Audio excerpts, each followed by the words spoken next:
les opportunités sur l'immobilier, ça commence à arriver, ce qui est intéressant. Regardez, vous voyez, bientôt sous les 9000 euros le mètre carré pour l'immobilier parisien. C'est très intéressant. Et en fait, c'est ce qu'on disait, hein, c'est que les gens coincés, ils commencent à baisser leur prix.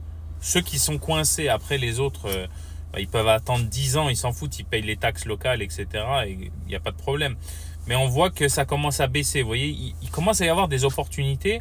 Et vous voyez qu'il y a des endroits où on est à moins de 9000 euros le mètre carré, donc ça devient super intéressant.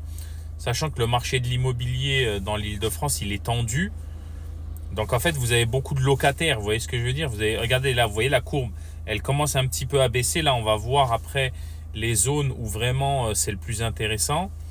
En fait, vous voyez là, par exemple, la baisse des prix en Île-de-France s'accélère. Et vous voyez qu'en fait, les endroits où ça accélère le plus, c'est les Hauts-de-Seine. C'est là où vraiment ça s'accélère le plus. Vous avez des moins 9,1% dans les Hauts-de-Seine parce que je pense que c'était surcoté aussi. Vous voyez, je pense que c'était surcoté, donc les prix reviennent un peu à la normale. Seine-et-Marne, ça bouge pas tant parce que finalement, c'était pas surcoté, donc les prix sont restés un peu stables. Et vous voyez là, le plus cher, bon, c'est Paris. Après, vous avez l'Île-de-France en général, Hauts-de-Seine.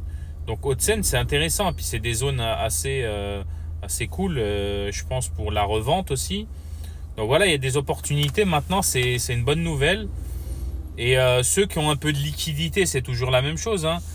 Voilà, si vous attendez encore quelques mois, je pense que jusqu'à novembre-décembre, ça va continuer à baisser. Au bout d'un moment, ça va stagner et remonter en fait.